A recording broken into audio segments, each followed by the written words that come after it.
Yoga. Assalamualaikum warahmatullahi wabarakatuh. Waalaikumsalam. Baik, terlebih dahulu perkenalkan ya, nama saya Adi Ahmad Ramadana sebagai host di sini. Dan ini ada teman saya, Saya Raffian Syariati juga sebagai host di sini. Baik, kita di sini tidak sendiri ya teman-teman. Tapi saya membawa rekan-rekan saya yang di belakang ini. Mungkin boleh perkenalan dulu dari Mas. Mungkin kalau namaku Hanum Priantoni. Namaku Muhammad Deris Abdul Rahman. Namaku Muhammad Arif Abdul Rizky. Ngomong dari mana aja asalnya? Kalau aku asli Malang Mas, tapi kabupaten. Kabupaten Malang. Dari mana? Aku anak rantau Mas dari Blitar, dekat ke Oh, bisa. aku dekat sini Kabupaten Malang Mas. Oh, kan sama Kabupaten Malang. Ya, Iya. beda daerah kayaknya.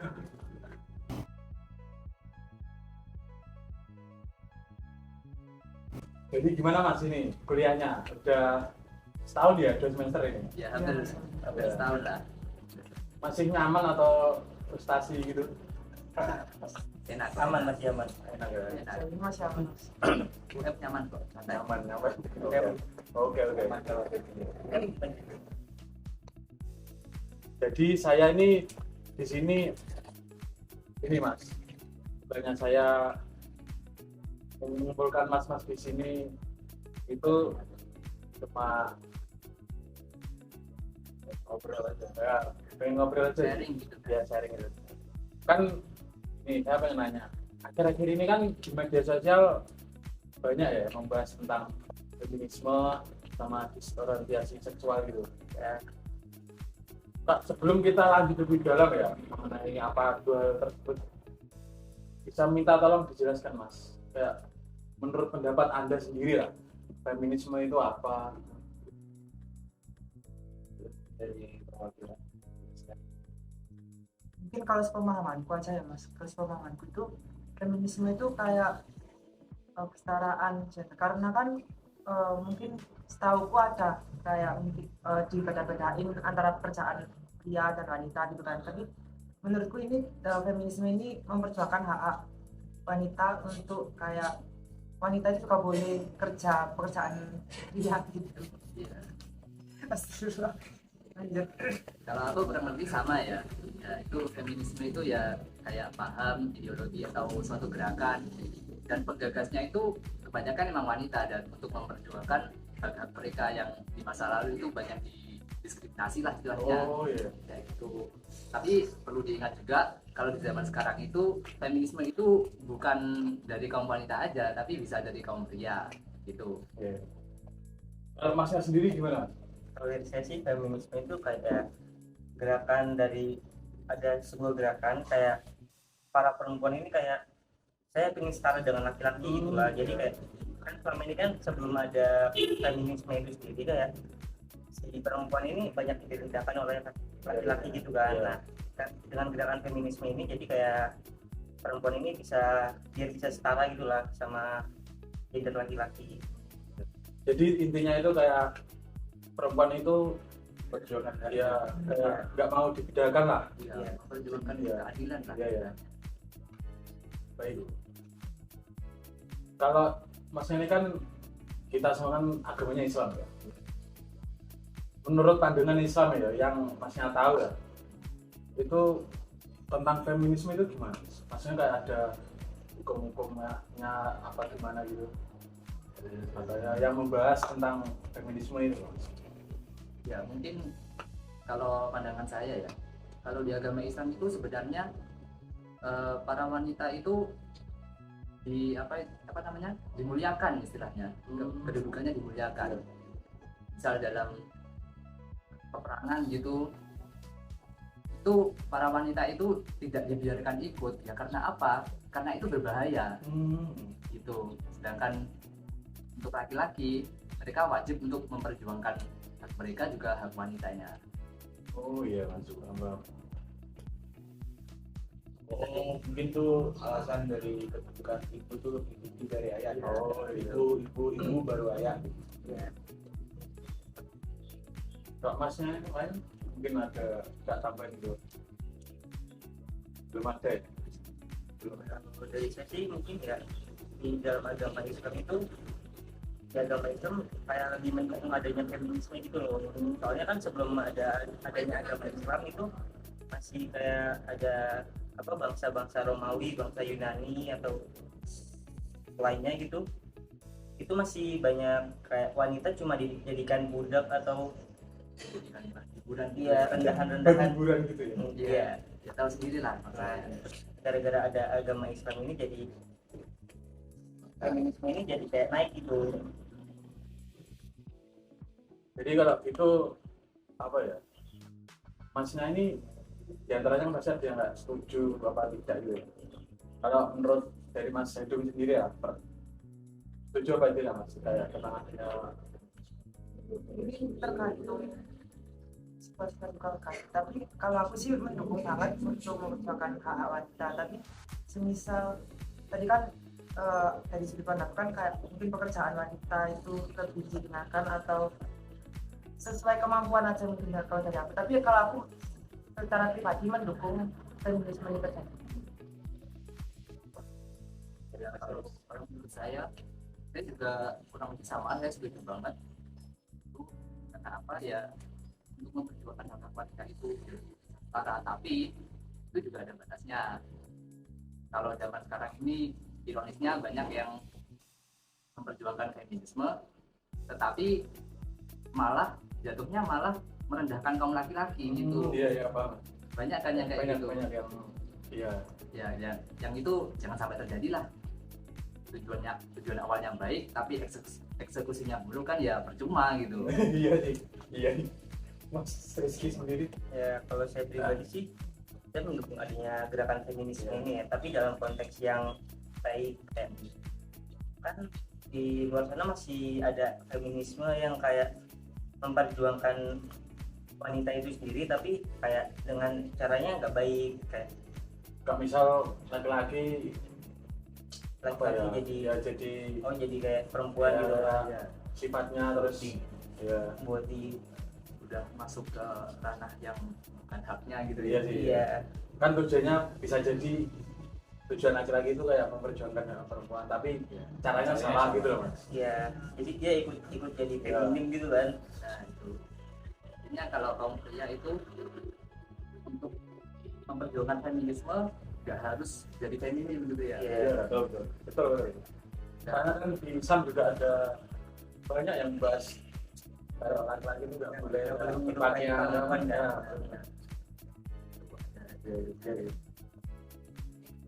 Oke, jadi saya kan setuju berarti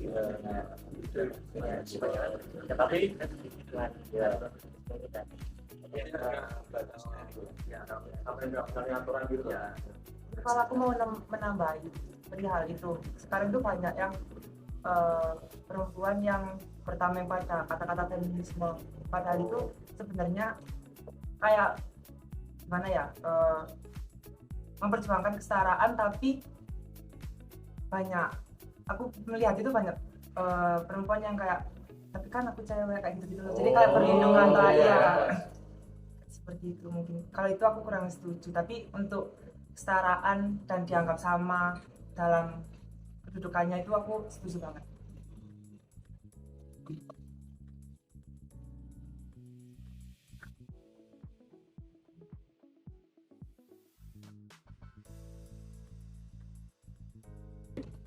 Jadi kayak baik, saya ingin nanya juga Mas terkait feminisme itu sendiri. Kan ya perempuan-perempuan itu kan ya berbaur lah di masyarakat. Kalau Mas ini melihat dampak positif dari feminisme itu sendiri, konteksnya dalam hidup bermasyarakat itu Mas, gimana?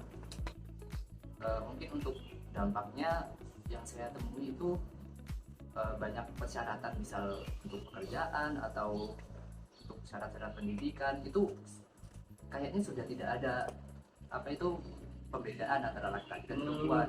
Itu kayaknya kalau dalam aturan tertulis di masyarakat itu udah nggak ada lah istilahnya perbedaan-perbedaan itu. Tapi yang perlu diingat itu biasanya perbedaan-perbedaan itu muncul dari kultur-kultur atau norma-norma yang ada di masyarakat tersebut, dan norma itu tidak tertulis. Oh iya. Gitu. Kayak Banyak. yang pernah saya tahu itu kayak di Arab Saudi. Kan dulu kayak perempuan itu nggak boleh nyopir mobil Ya. sendiri gitu. Sekarang kan aturan baru Ya, boleh gitu ya. Sekarang nggak boleh ya. Nggak boleh.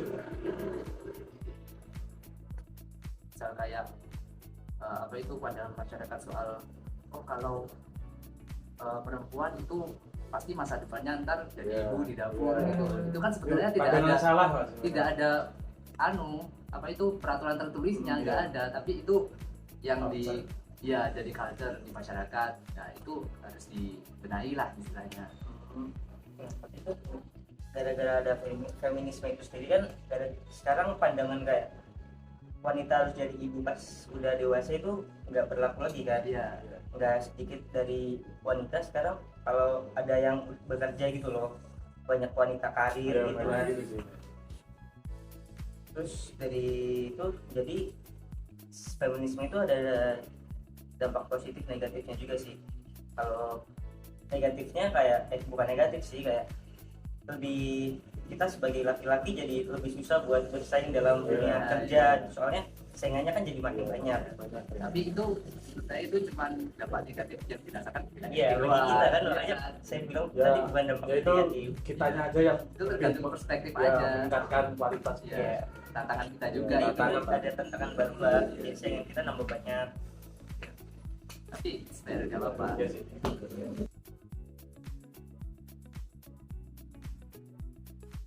Nah nih Mas Rafli, mungkin menurut saya ya, misal nih kayak kan wanita kan dulunya kayak dipandang jadi ibu rumah tangga gitu di dapur atau masak bersih di rumah.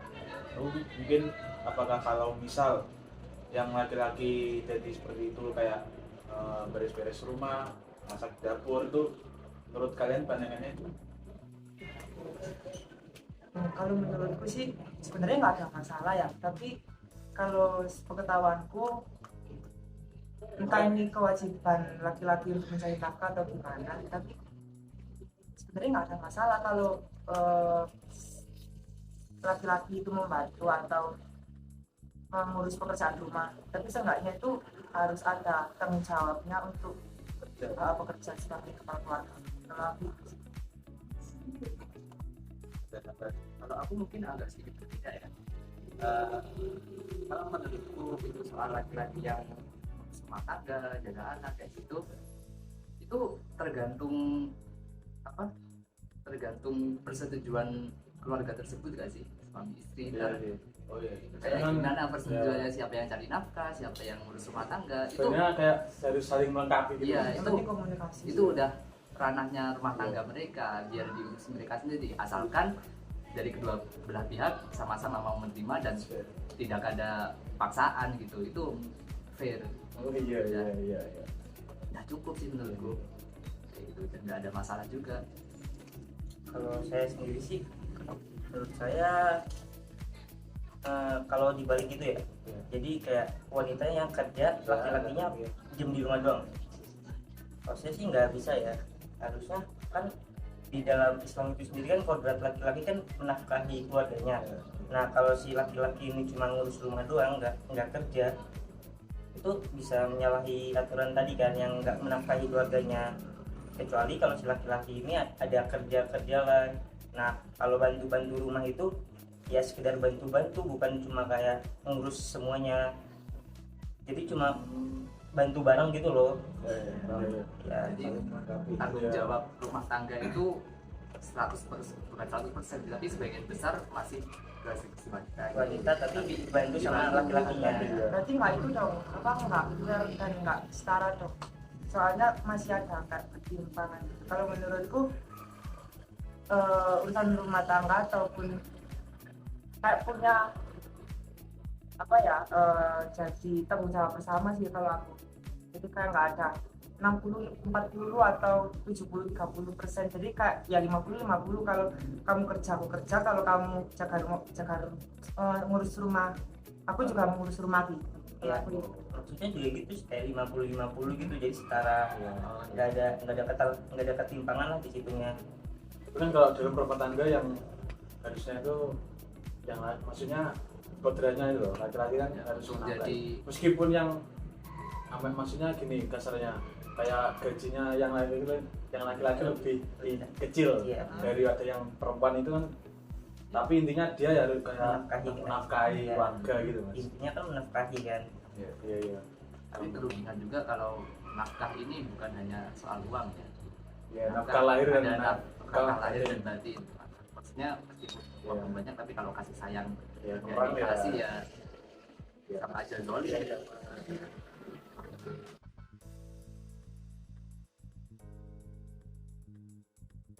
Mungkin balik lagi dari yang tadi kayak laki-laki yang mungkin memiliki kodrat atau ya kayak harga diri yang lebih kecil dari wanita, kayak kan zaman sekarang kan kayak laki-laki banyak khususnya anak muda ya, mungkin berdandan seperti wanita atau gimana kan karena keseringan kumpul sama kamu bawah mungkin ya, itu menurut kan kayak itu dianggap seperti disorientasi seksual. Itu Ya. bagaimana menurut teman-teman, mungkin tanggapan tentang disorientasi seksual itu, apakah benar-benar harus dihilangkan atau ya kalau bisa diberikan Ya, bisa ada yang udah apa ya berperilaku seperti itu, enggak, kita harus bisa mengembalikan lah sebisanya, mengembalikan ke seperti semula dia itu. Mana menurut Mas? Menurut saya itu ironis ya, di zaman sekarang ini kok makin banyak kayak anak-anak muda yang kehilangan identitasnya gitu, yang harusnya laki-laki malah menjadi perempuan. Kayak gimana ya, gak habis pikir sebetulnya aku. Mungkin dari faktor pergaulan bisa jadi nggak sih? Ya mungkin bisa jadi juga. Terus ada juga yang kayak gini, ada juga yang mungkin karena ada trauma, misal kalau apa itu ada yang pernah dilecehkan kayak gitu, akhirnya dia aku nggak mau jadi kayak gini, kan jatuhnya malah kayak dilecehkan terus, ya udah aku coba ganti aja, mungkin ada yang kayak gitu, yang kayak gitu. Gimana nih Mas Rizky? Mungkin kalau kayak dari tadi kayak siapa laki-laki jadi kayak perempuan gitu ya, itu faktornya banyak sih. Kayak dari kecil dia lingkungannya udah gak baik gitu kan, dari kecil udah bergaul sama yang gak bener gitu, jadi dia terpengaruh sendiri. Terus masalah dia jadi cara balikinnya ya, cara balikinnya sih agak susah sih kalau udah kronis gitu. kayak kanker ya Mas. Ya kronis itu maksudnya kayak gini loh, mereka itu sadar kalau Ya, itu salah, Ya, tapi mereka nggak mau ya. kembali. Tapi mungkin ya sulit juga Mas. Iya. Kalau dari mereka gitu. Soalnya itu dari kepribadian mereka Iya. sendiri kan. Kayak meskipun udah diajak kayak gimana pun, kalau dianya nggak mau ya percuma juga. Iya sih. Mungkin jalan satu-satunya harus berantas. Dan entah gimana caranya memberantas itu saya juga nggak tahu mas. Tapi saya mau nanya nih Mas, kalau dalam Islam sendiri tuh perilaku seperti itu gimana? Maksudnya ada apakah ada yang bahas tentang itu? Yang jelas kalau dalam Islam itu nggak boleh ya. Nggak boleh ya? Nggak boleh. Bahkan dalam sejarahnya itu siapa itu? Nabi Lut Kaum Nabi Lut itu kan? Iya, kaum Nabi Lut Iya, itu iya. kan sukanya juga begitu, yang laki godain yang laki, yang Iya, cewek iya, godain yang iya, cewek iya. kayak gitu kan. Yuk. Nah, ya kayak gitulah. Nah itu sampai diazab oleh Allah gitu kan, berarti menandakan kalau itu benar-benar nggak boleh, dilarang dan dosa yang sangat besar gitu kan. Jadi perilaku seperti itu kayak udah ada ya sebenarnya dari Iya, udah ada banyak sebenarnya. kayak perilaku tersebut ya Mas. Kalau misal ini terjadi di lingkungan sampean itu, sikap mas-masnya ini gimana? Maksudnya kayak jauhi atau kita berusaha kayak mendekati, kayak ngajak lah kayak dia itu agar berubah, gimana? Kalau dari aku sih mungkin yang dijauh itu lebih ke tanda kutip penyakitnya gitu ya. Jadi kita jangan sampai kayak gitu, tapi untuk orang-orangnya mungkin sebisa mungkin tetap kasih rambut kayak tapi lebih ke ya lebih ke apa ya, tetap ya sesama manusia aja. Seenggaknya dia nggak mempengaruhi kita, tapi kita juga nggak bisa. Ya mungkin kalau dari aku cuma bisa menasehati sebisaku, kalau tapi nggak sampai ya gitulah intinya. Kalau menurut saya sih semisal itu terjadi di lingkungan saya, ya karena saya tahu kalau itu salah, itu juga ada kewajiban saya untuk membenahinya. Kita sebagai masyarakat itu harus aware gitu untuk menciptakan lingkungan yang lebih baik gitu. Mungkin dari pasnya ada yang kayak gitu kan, dari Teman-temannya ada nggak yang kayak gitu misalnya? Ya ada nggak gitu? Mungkin ada beberapa sih Ada sih yang beberapa kayak gitu. Pasti ada kan, Pasti cuma ada yang nggak kelihatan. ya, kita aja mungkin nggak sadar. Tapi kalau misal orang yang kayak gitu dari luar udah kelihatan loh. Ya, gerak geriknya, terus cara dia ngomong gitu. Tapi belum tentu juga. Ya belum tentu kan. Yes, Cover gitu kan, dengan menilai seseorang dari tampilan luarnya saja lah gitu. Soalnya misalnya kayak ini biasa-biasa aja nih, siapa tahu ada yang tiba-tiba nggak ada yang tahu kan. Iya.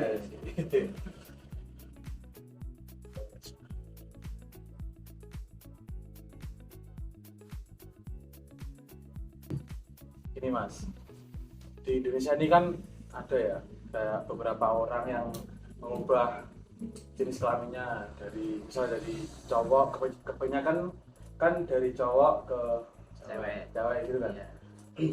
Menurut Mas ini ya, orang-orang seperti itu layak nggak mendapat pekerjaan gitu? Kalau menurut saya sih ya, kalau pekerjaan untuk sekedar mencari nafkah dan pendapatan agar dia tetap hidup gitu, Ya. itu harusnya diperbolehkan. Karena tujuannya bukan apa-apa ya, cuman makan doang gitu. Ya itu manusia juga. Tapi kalau menurut saya ketika transgender tersebut bekerja dan kayak apa itu menyebarkan Kayak mengajak lah, Ya, intinya mengajak dia ikut. ya mengajak Memutuskan. ikut-ikutan untuk jadi Ikut, seperti dia, ya. itu kayaknya harus dihentikan ya kan. Selagi dia tidak Kayak merugikan Ya, merugikan orang lain ya itu wajar-wajar aja. wajar aja. Nah, orang-orang seperti itu kan awalnya kan cowok lah, terus berpindah ke cewek. Jadi itu dia kayak hak-hak dia sebagai cowok dulu itu tetap di pemenang haknya itu kayak di ikut hak cewek gitu. Kalau menurut saya itu tergantung konteks pemenuhan haknya kayak gimana ya. Kalau dalam apa itu, dalam dunia olahraga misalnya, itu kan biasanya ada cewek, ada cowok gitu kan. Nah, itu banyak yang olahraga cewek itu dimasukin ya pendukung itu, yang cowok-cowok masuk ke situ dengan alasan dia udah ganti ke cewek, dan hasilnya emang sama sekali nggak adil, karena emang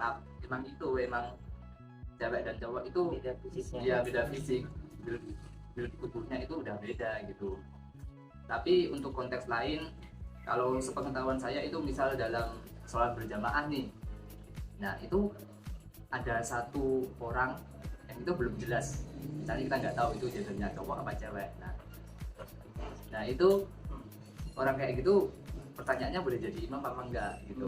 Iya. Nah, kalau dalam konteks seperti itu mereka wajib ikut haknya cewek. Karena apa? Karena misal berjamaah nih, yang cowok itu masih boleh imamin yang cewek, masih boleh juga. antara yang cewek itu kan tidak boleh jadi imamnya si cowok.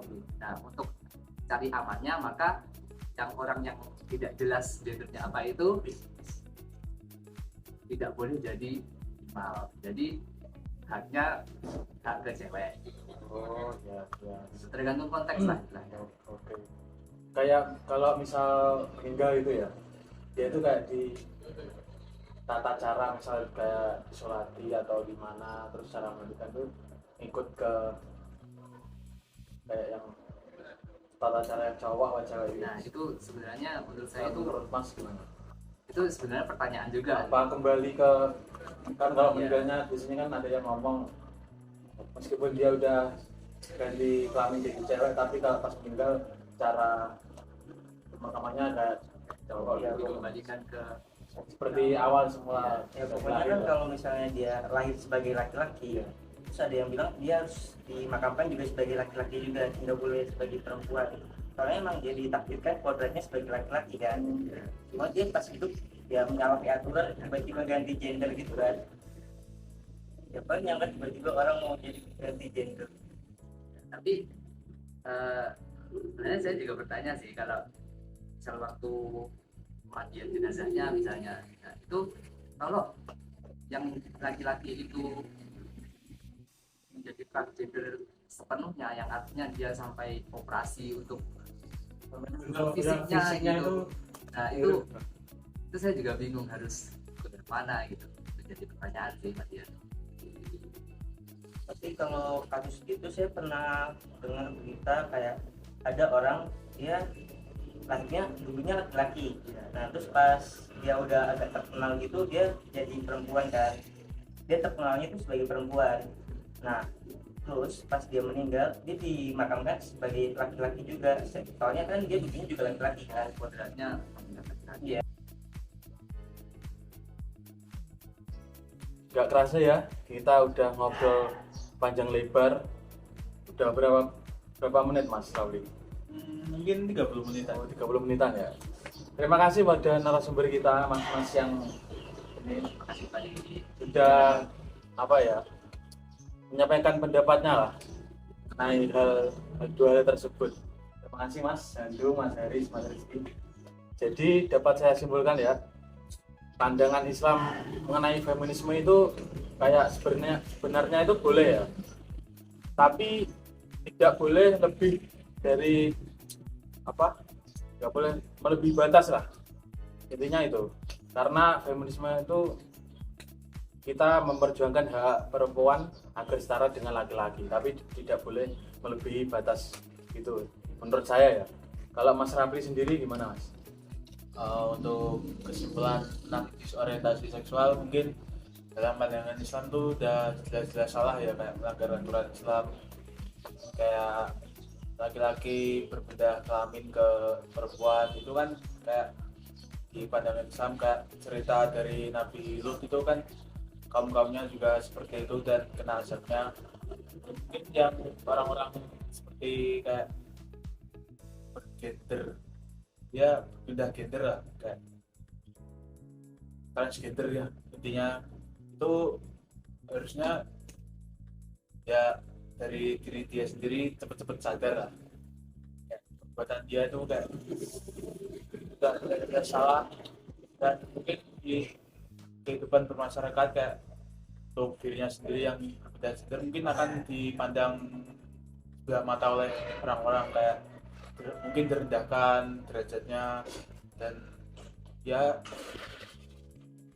kalau depannya mungkin akan lebih sulit lah dari hidupnya. Jadi saya izin menambahkan ya, kayak intinya itu tidak boleh kita jauhi sebenarnya, tapi kita harus kayak berusaha merubah lah biar itu ada mungkin bisa kembali ya, berubah.